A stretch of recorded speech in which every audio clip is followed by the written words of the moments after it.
Thank you so much for tuning in. Welcome to your very own Try Before You Buy channel with your host Karamullah Kadwani. I have a little bit of excitement and news to share with you guys. Today, however, is going to be all about the United Arab Emirates from the Gulf collection from the house of Roja Parfums, and is dedicated to one of you, Dev6220. Thank you so much for the praiseworthy comment that you posted on the review for Fortnum and Mason. Kind of encouraged me to do this video back to back the next day. Many thanks for subscribing and the encouraging words.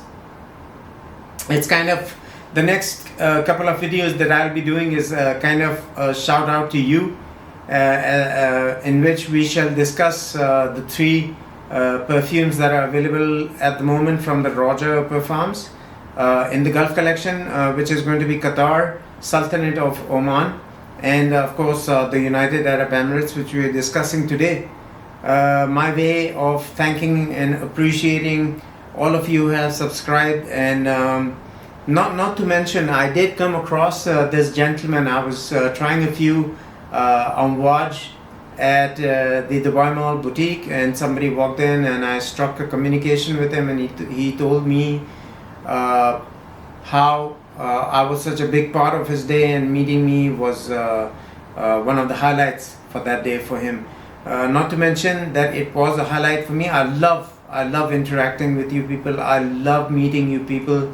I'm a people's person. I like communicating, sharing thoughts. There are always two sides to a coin.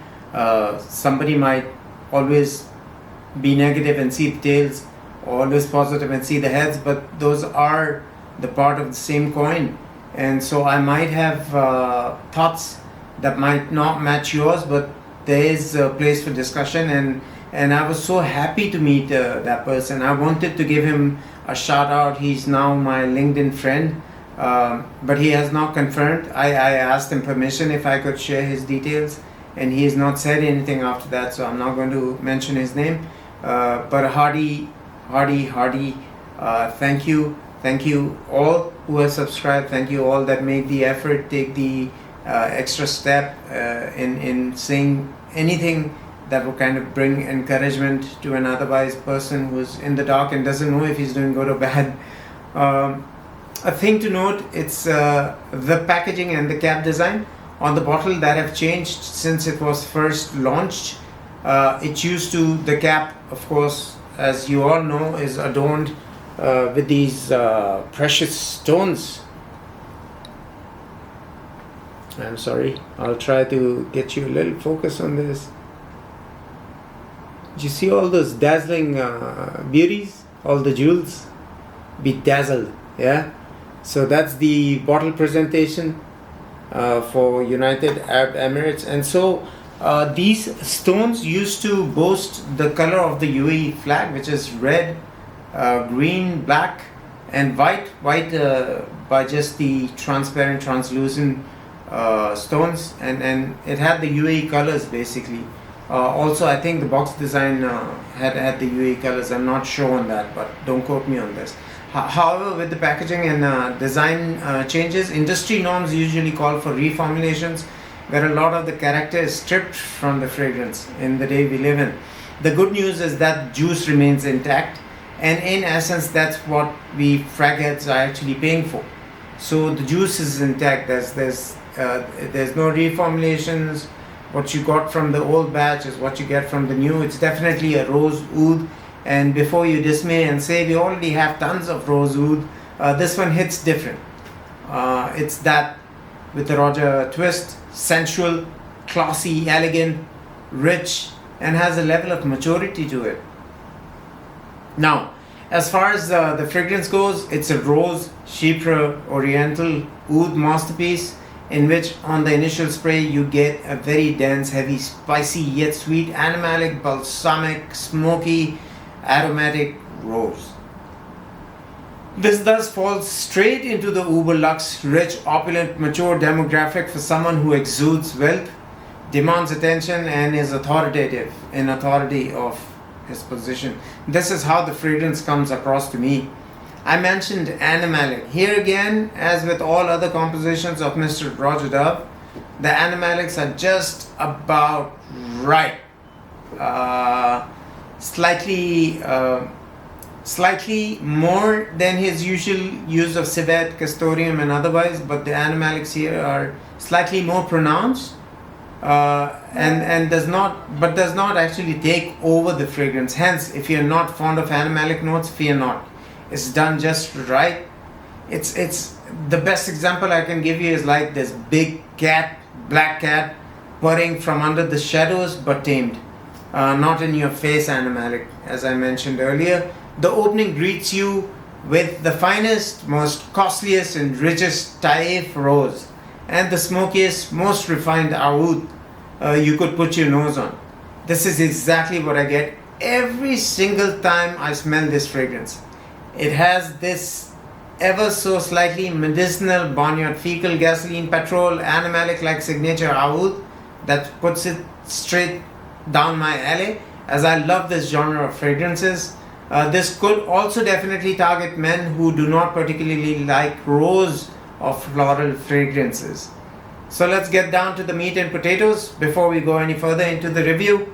Up top you're getting a fresh tart bergamot and artemisia. It has a heart adorned of geranium, jasmine, taif rose, the signature Roja, ylang ylang, rose de mai, labdanum, cloves and cassis. And in the base you get pink pepper, cumin, cypriol oil, also known as nagar motha, benzoin, olibanum, labdanum again, and then some musks. So you can tell, as with all other Roja creations, the base is money. But the heart is rich, equally rich in this composition. Taif rose, ylang ylang and labdanum are the star notes, according to my nose. The more reviews I'm doing on Roja perfumes, the more I see a thread like that leads all the fragrances back to Mr. Roja Dove. His signature being that smoky oud with cypriol, all bringing in interest to his creations. Cumin bringing in the musky nuances, crackling and popping time to time, adding to the sensuality, making this a very popular statement-like composition. Very strong boss-like mafioso CEO vibes, if I may say. Performance and longevity, as with all other Roja fragrances, are through the roof. Performs outrageously strong within the first 3 to 4 hours, like a beast, becoming an arm's length in the following 2 to 3 hours, and then lingering on for the rest of the day. You may smell this right up to the next day from the garments if you spray your garments with perfumes, which I do. Mature audience, dress right, wear the fragrance or the fragrance will wear you. You must have the personality to carry it, not for the faint of heart, and you sure to draw compliments. Not for everyone, but for the more seasoned nose, as you may be anosmic to the animalic nuances if you're in the start of your fragrance journey. Versatility, fall, winter, dressed up to the nines, formal, very unique and powerful from start to end. Not at all like the other rosewood fragrances you put your nose on. We shall discuss Sultanate of Oman and Qatar in my upcoming reviews, so stay tuned. Please do like, share and subscribe to my channel, as the channel and I are in the very infant stages trying to bring you my overviews, price points and alternatives where possible, as 80% of my viewers are not subscribed yet. I shall try to do an in-depth review. This is just a way to thank Dev6220 for having the comment, the encouraging words that he posted on my Fortnum and Mason review. Go check that out if you haven't still. I shall bring you an in-depth review on United Arab Emirates. Do share your experiences and don't forget to comment, please. Feel free to ask me any questions and I'll try to answer them to the best of my capability. Until the next time, your host signing out, Karamullah Kadwani.